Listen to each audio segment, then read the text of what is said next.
আমার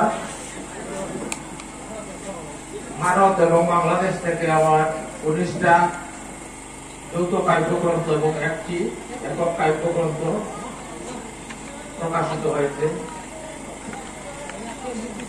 আমি আজকে এই ব্রেকে আপনারা শুনবেন।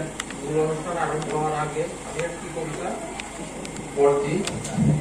ক্লান্তিহীন আশীর্বাদ বড় ভালোবাসি আমি মধুর ডাকটি, তিলেক দাঁড়িয়ে দেখো লহ প্রণাম অবপিতা, মনে পড়ে অতীত যত কথা, সর্বকালের গর্ব তুমি বিস্ময়ের জনক। আজ এই শুভ দিনে লহ পুত্রের শ্রদ্ধা, যুগ যুগান্তের একান্ত বাহক অগজননী উপলক্ষ তুমি, নিগুড় জন্মের অমৃত ধারক, পিতার ধারা শ্রদ্ধায় রয়েছে এবারে আমি সুদূর মহাবিশ্বের মধুর নামের কারক।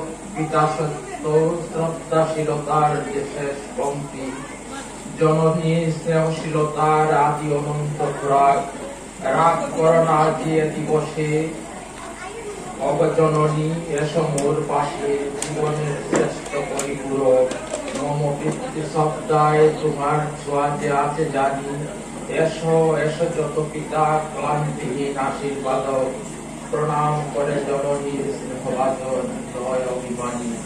যুগ যুগান্তে রবে শুধু বিশ্বের পিতা, সর্বদাই পাশে জননী পরিপূরক।